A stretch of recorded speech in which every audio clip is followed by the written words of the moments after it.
के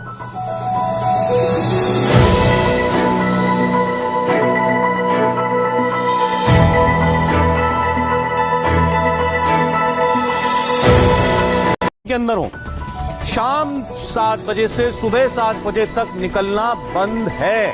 ये खास तौर पर ग्रीन जोन वालों के लिए है कि ग्रीन जोन वाले भी आप ये ना सोचें कि आप ग्रीन जोन में रहते हैं तो पूरी तरीके से बाहर निकलने की छूट है। नहीं, ग्रीन जोन में भी शाम 7 बजे से सुबह 7 बजे तक आप बाहर नहीं निकल सकते। यानी कि इसको दूसरे तरीके से आप ले लें, सुबह के 7 बजे से लेकर के शाम के 7 बजे तक ही आपको जो छूट मिलेंगी वो मिलेंगी।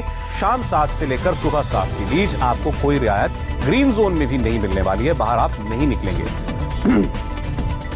तो 17 मई तक के लिए लॉकडाउन फिर बढ़ा है देश के अंदर, लेकिन इस बार ये थोड़ा रियायतों के साथ जरूर है, क्योंकि ये फर्क किया गया है कि कौन से इलाके ज्यादा खतरे में और किन इलाकों में छूट दी जा सकती है।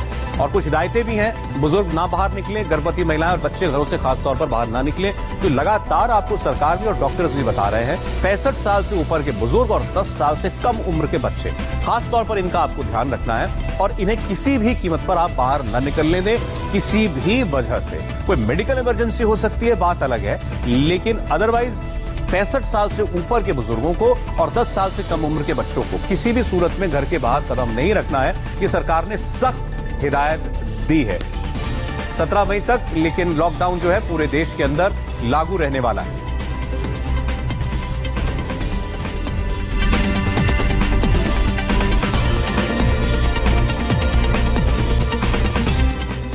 तो लॉकडाउन 1 और 2 के बाद लॉकडाउन 3 की नई तारीख आ चुकी है। अब लॉकडाउन 2 परसों खत्म हो रहा था 3 मई को, लेकिन उससे पहले ही खबर आ गई कि अब और 14 दिन के लिए, 2 हफ्ते के लिए लॉकडाउन को एक्सटेंड कर दिया गया है, बढ़ा दिया गया है। 17 मई तक के लिए फिर पाबंदियां हैं पूरे देश में। और सबसे बड़ी बात यह है कि रेड जोन जो है, जो 130 जिले हैं, वहां के लोग किसी रियायत की उम्मीद फिलहाल ना करें। ऑरेंज जोन के लोग जो हैं वहां पर कुछ छूट मिल सकती है और ग्रीन जोन में भी सशर्त छूट है, लेकिन कहीं भी आप रहते हो, शाम को 7 बजे से सुबह 7 बजे तक बाहर निकलने पर प्रतिबंध है। पहले की तरह लॉकडाउन जारी रहेगा इन 12 घंटों के लिए।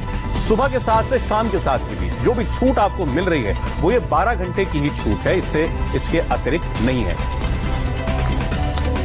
कुछ और जानकारी आ गई। रेड जोन में ऑटो नहीं चलेंगे, ऑटो रिक्शा चलने पर बैन रहेगा। रेड जोन के आसपास के साइकिल रिक्शा भी नहीं चलेंगे।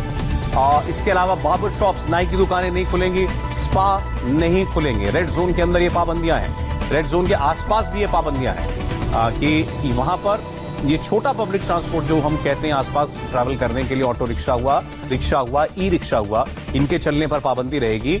और इसके अलावा जो और जरूरत की जो दुकानें थी, जैसे बार्बर शॉप्स खोलने की बात हो रही थी, सलून खोलने की बात हो रही थी, वो नहीं खोलेंगे। रेड जोन के आसपास भी जो ये दुकानें हैं, ऐसी दुकानें वो नहीं खोली जा सकेंगी। रेड जोन के आसपास भी ये चीजें नहीं चलेंगी, यानी ये ऑटो रिक्शा, ई रिक्शा, ये रेड जोन के आसपास भी नहीं चलाई जा सकती है। ये भी इस बार स्पष्ट कर दिया गया है। तो ये बहुत सख्त निर्देश है, इस बार साफ निर्देश दिए गए हैं कि कोई भी व्यक्ति इस लॉकडाउन को छूट के नजरिए से न देखे। और रेड जोन में रहने वाले तो खास तौर पर पूरी तरीके से सतर्क रहें। सैलून नहीं खुल रहे हैं आपके लिए, आपके आसपास की मार्केट नहीं खुलने जा रही है। आप घर के बाहर उतर कर रिक्शा लेना चाहते हैं, ऑटो रिक्शा लेना चाहते हैं, नहीं चलेगा। रेड जोन के आसपास भी नहीं चलेगा। तो लगातार हम आपको अपडेट दे रहे हैं कि 17 मई तक जो है किन किन चीजों पर और सख्ती के साथ पाबंदी की गई है। और ये साफ मालूम पड़ रहा है कि रेड जोन को लेकर के सरकार बहुत सतर्क है और वहां पर सख्ती कम की बजाय थोड़ी और बढ़ाई ही जाएगी। जैसे अब आपको, जैसे हमने आपको बताया, आरोग्य सेतु ऐप रखना आपके लिए अब जरूरी होगा। एक किस्म का पास का काम अब आरोग्य सेतु ऐप करेगा। इसको जल्द से जल्द अपने फोन में आप डाउनलोड कर लें। इसके अलावा पब्लिक प्लेसेस पर बैन है, पब्लिक ट्रांसपोर्ट पर पूरी तरीके से बैन है। रेड जोन में अब घर जाकर के भी जो है पुलिस जो है वो निरीक्षण करेगी, लॉकडाउन का पालन ठीक से हो रहा है या नहीं हो रहा है। और इस लिहाज से रेड जोन के निवासी जो हैं वो और सतर्क हो जाएं। रिक्शा तक चलाने की अनुमति नहीं है और रेड जोन के आसपास भी रिक्शा और ऑटो रिक्शा चलाने की इजाजत नहीं दी जा रही है। 17 मई तक के लिए देश में लॉकडाउन फिर बढ़ा और रेड जोन में रहने वालों के लिए आरोग्य सेतु ऐप को जरूरी कर दिया गया है। पहले सरकार ने इसको प्रमोट किया, लोगों को एंकरेज किया कि आप इस ऐप को इस्तेमाल करें, डालें, लेकिन अब 130 जिले देश के जो रेड जोन में आते हैं उनके लिए यह अनिवार्य है कि आपको अपने फोन में आरोग्य सेतु ऐप रखना ही है, ताकि आप अगर सड़क पर निकले हैं, कोई व्यक्ति आपसे मरीज का पूछता है, तो आप वो ऐप के जरिए ये बता सकें कि आप सुरक्षित हैं कोरोना से।